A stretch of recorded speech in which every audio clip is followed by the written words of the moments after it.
It's Tuesday the 19th of June. Some interesting developments yesterday. This is the Aussie versus the US dollar. Now look, this is quite a bullish candle. The spike down, I was looking for the market to continue lower. It did, got to 68.29.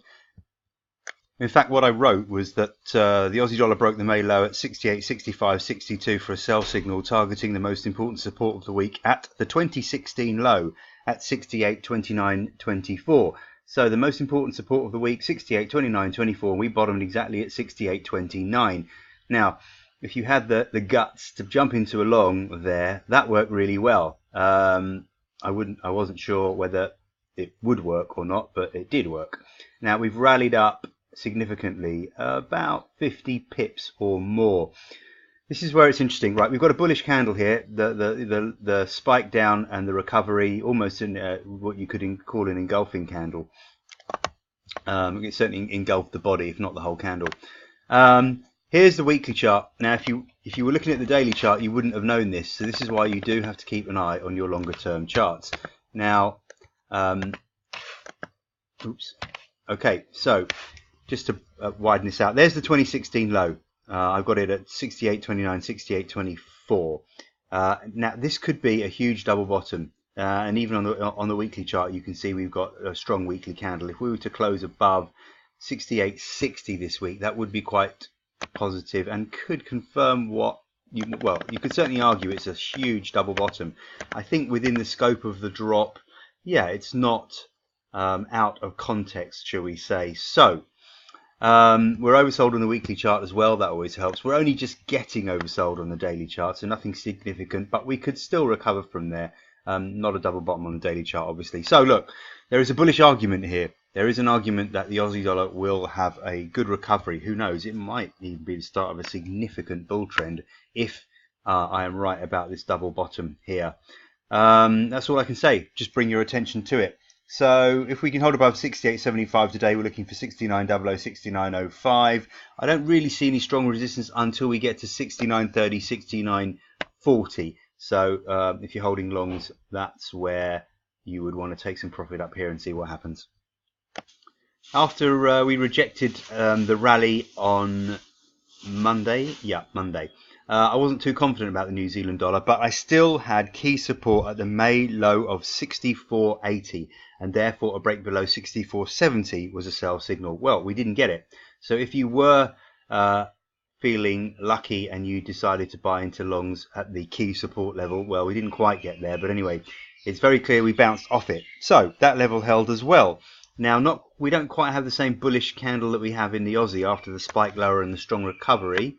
But we are oversold on the daily chart too. So you have to wonder, is the Aussie and is the New Zealand dollar about to have a strong recovery against the US dollar? In the short term, I've got strong resistance at around 65.55, 65.65. So if you're not long, you want to be buying above that level. And if you are long, you want it through that level. So just watch that resistance at 65.55, 65.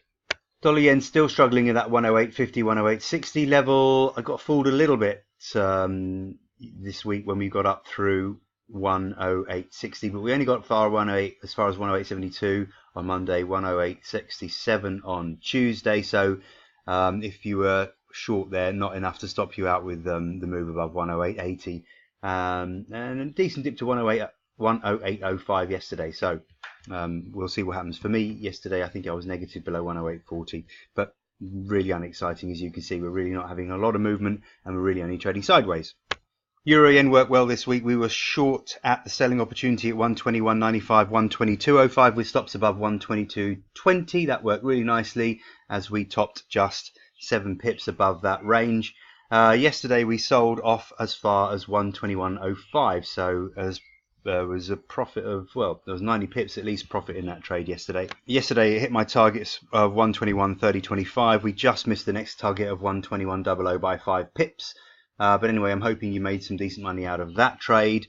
Still looks pretty negative to me. Clearly the key support will be down here at 120.77.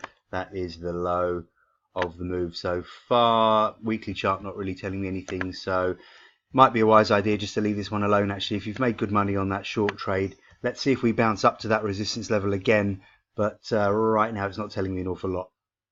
Euro difficult as usual. I had a buying opportunity at 112.00, 112.05.00. That did work on Monday. We dipped to 112.02, and then the rally took us up to 112.42, which was just short of my target of 112.50.55. Yesterday we plunged back to the buying opportunity at 112.10.00. I had a stop below 90, so that would have got stopped because we traded down to 111.79. So I'm not sure what happens now. I would suggest if we hold below 112.00, then that's going to be negative. It's hard to read though. You can see there's no clear patterns, trends, or anything in this blooming market. Very difficult. Cable, the pound has been absolutely hammered against the dollar. We have revisited 2018 lows. We had 124.75. This spike low 124.36. We got to 125.05. So we got close. Now this is interesting. We're obviously oversold on the weekly chart. Not a surprise after getting hammered over the last 2 or 3 months. But if I join the trend line from the low in 2017 to the low in 2019, the previous low anyway, you can see we got a trend line around 125.46. Now we spiked a little bit below there, only by about 40 pips, but the strong recovery could indicate something of a turn in the market. Yes, oversold on the weekly chart. So daily chart shows us, again, like the Aussie dollar, quite a bullish candle. The spike lower, buyers coming in, pushing the market higher, and the close above the previous day's close, eating into some of that red-bodied candle, about half of it by the looks of it. It's a risky trade because the trend is clearly down. But when you look at the recent lows, well, the lows here in December and January, and the fact that we've rejected them and turned higher, we've got that trend line on the weekly chart. There's an argument for buying it. So if you fancy this, if you think that we can bounce back after a significant move down, I've called the move lower all the way. We've been negative all the way. But now I think it's too risky to be short, and you might even want to consider a small long position as a bit of a gamble. This idea is backed up with a nice bullish candle in the pound versus the yen too. The spike down, buyers came in, pushed the market up to close higher. So that creates a bit of a bear trap with the shorts not looking too happy, or shorts that were entered yesterday at least. Just thrown a trend line in here on the weekly chart. We've bounced well above it, so the weekly chart's not really giving me any more information other than the fact that it's significantly oversold. So one has to wonder whether the pound can have a little bit of a bounce back. What would my targets be? We'd have to get up through 136.70 today to look a bit more positive. Then I'm looking for, you know what, we could get as far as 137.25, 137.45. That would be a realistic target. Gold, I suggested something a little bit more sideways this week after the spike up, and we failed to hold on to those highs on Friday.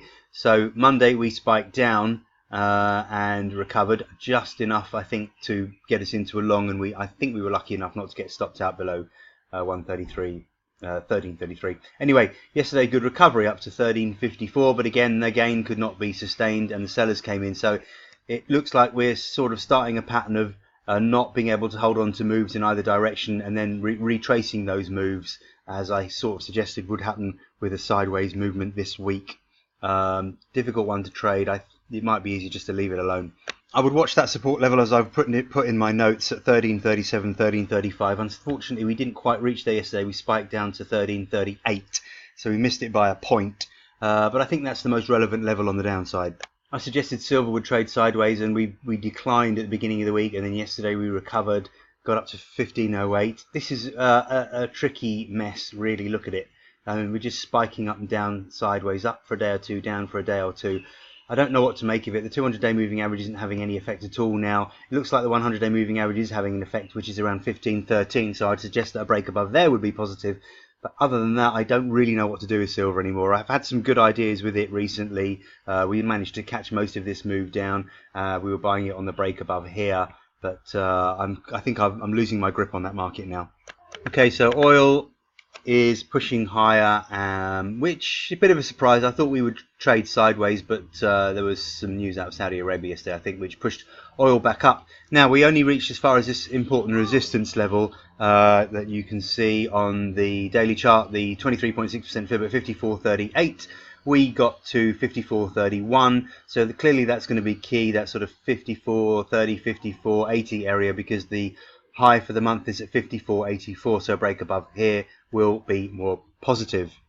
E-mini S&P higher, not a huge surprise. Certainly we didn't have any sell signals. In the September contract, we had first support at 28.90, 28.89, and that was the exact low. So if you were buying there, I said holding first support at that level, targets 28.95.96. In fact, I suggested we could trade up as far as the high at 29.15.16, and above here we would target 29.20.22. Well, we actually beat all those levels and we went up as far as 29.36, having beaten the previous high 29.15. So the question now is, do we go and test the September high at 29.67? And if we do we get a double top?